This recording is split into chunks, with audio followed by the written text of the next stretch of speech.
Je suis en colère contre tous ces agents en bleu et noir. L'on veut tellement me laisser comme ça, de nous laisser comme ça, il doit y en avoir tellement d'autres. Comment c'est possible?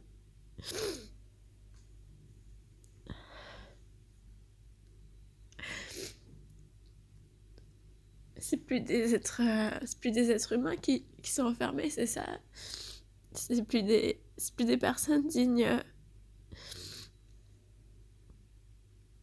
de respect, dignes de...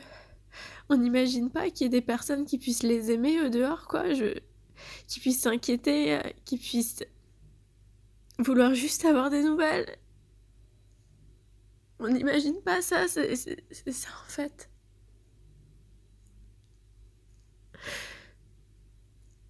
Ils en valent tellement pas la peine. Pourquoi il y a des gens qui iraient s'inquiéter pour eux au dehors?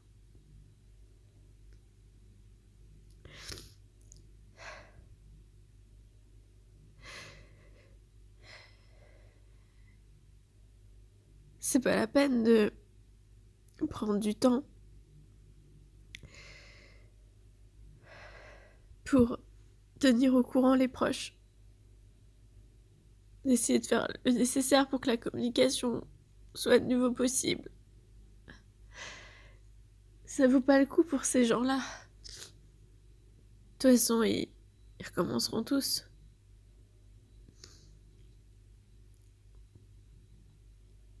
N'est-ce pas?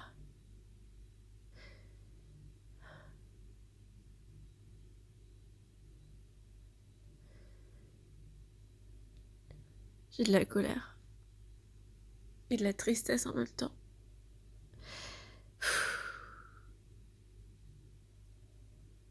J'arrive pas à en revenir. J'arrive pas. Que aujourd'hui, dans notre société, à l'heure actuelle, on ait encore cette institution qui existe et qui continue à tranquillement se perpétuer.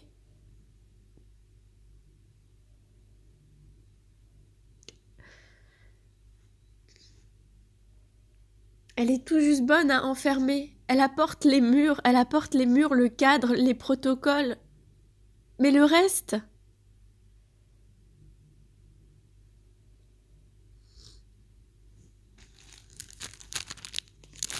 le sens de la peine, la gestion des émotions. S'il n'y avait pas tous ces proches derrière au téléphone à écrire des lettres, à aller au parloir, si on n'était pas là, il y aurait qui? Est-ce que c'est l'unique rendez-vous mensuel avec un psychiatre? Est-ce que c'est ça qui va aider les personnes détenues à trouver un sens, à gérer leurs angoisses? Sans parler du SPIP qui est complètement overbooké. Lui, c'est même pas tous les mois, quoi, le rendez-vous.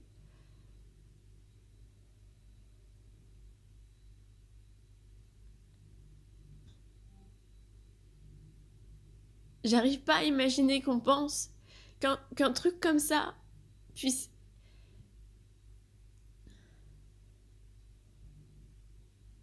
qu'on puisse en sortir...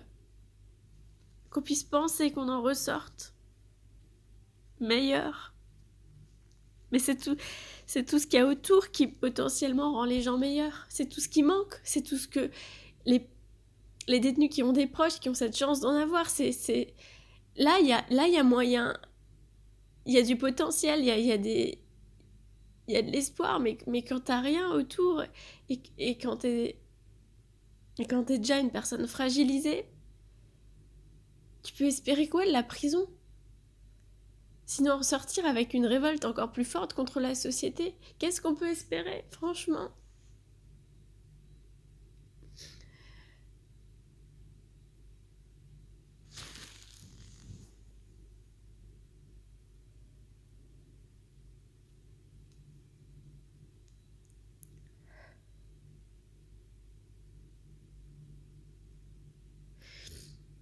Je remercie la vie de m'avoir fait vivre ça.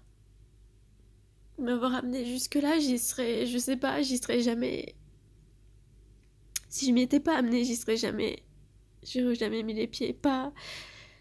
Je pense pas dans ma posture. Enfin, je pense pas dans ma position. Je l'aurais pas vu d'aussi près.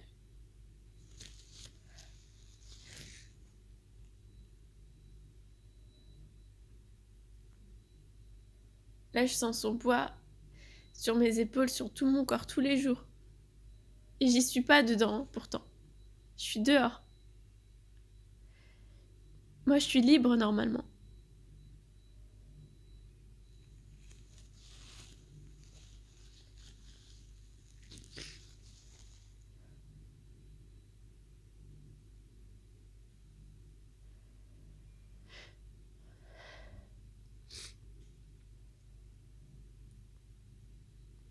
Et face à cette violence institutionnelle qui nous inflige le silence, face à ça, on doit rester calme. C'est ça le pire dans tout. C'est qu'il faut surtout pas s'énerver, faut surtout pas passer pour la compagne hystérique. Faut surtout pas se les mettre davantage à dos. C'est déjà difficile de communiquer avec eux, alors si en plus tu t'énerves et qu'ils t'aperçoivent comme... qu'ils te catégorisent comme cette personne pénible et vindicative et chiante, c'est mort. Tu peux juste encaisser en silence, quoi.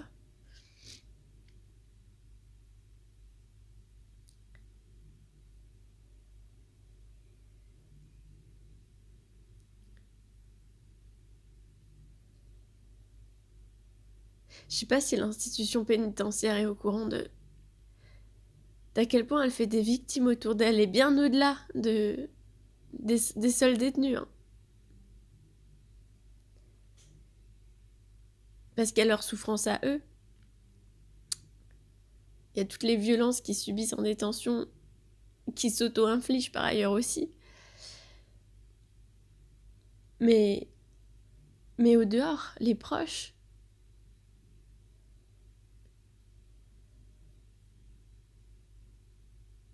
c'est des victimes collatérales. Vraiment, franchement, je me sens victime de l'État, là. Et pourtant, il m'en faut, hein. Il m'en faut pour poser ce mot-là, quoi. Mais là, c'est exactement ça.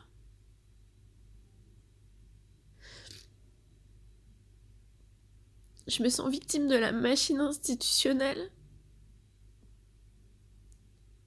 qui voit des numéros.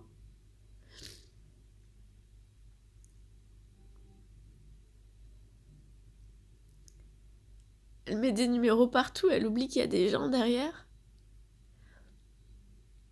Elle oublie qu'il y a de la chair, mais vivante.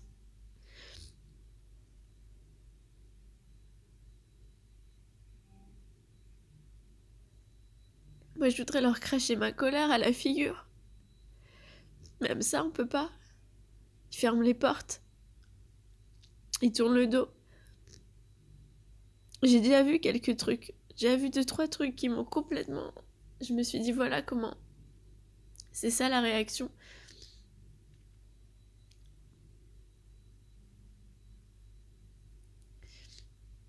C'est ça leur réaction face à l'indignation. On se bouche les oreilles.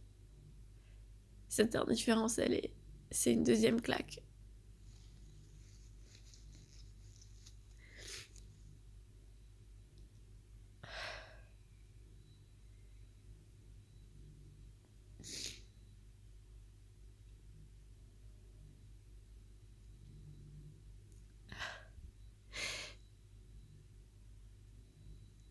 Je voudrais crier ma souffrance au monde.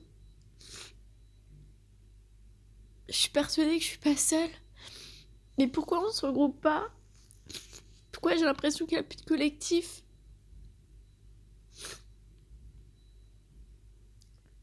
Pourquoi j'ai l'impression qu'on laisse tomber? Qu'il y a une espèce de résignation générale qui nous a tous contaminés.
suis dans des espaces dans lesquels j'ai peu été quand même.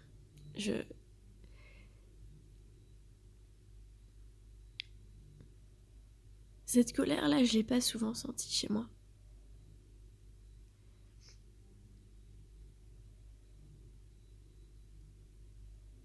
Et j'en viens même à avoir peur qu'elle s'échappe à des moments où elle devrait pas. Et ça, où j'arrive à penser ça, c'est quand même surprenant. Moi, je sais très bien contrôler ma colère normalement.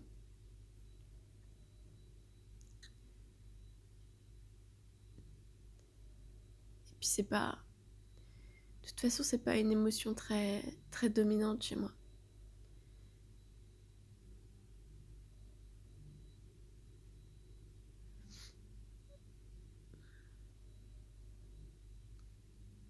Là, elle est en train de s'installer.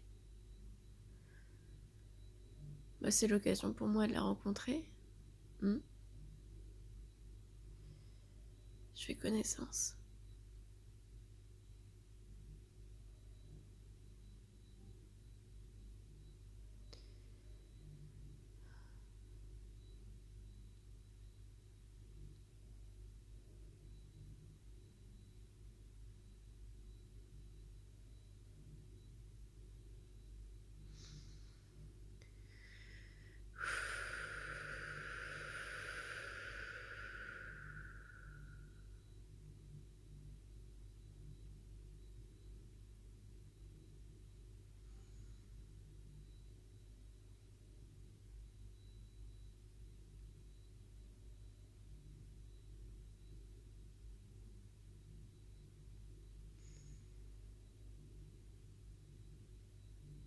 Je m'enregistre parce que c'est précieux.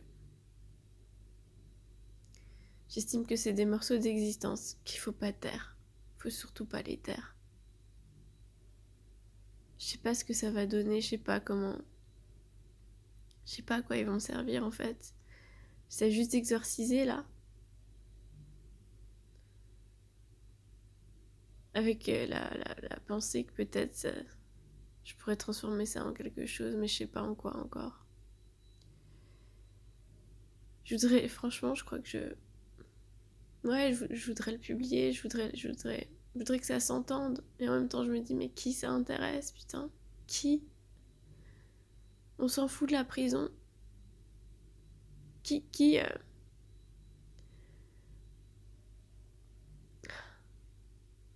Il faut pas que je me laisse gangréner par ce genre de truc de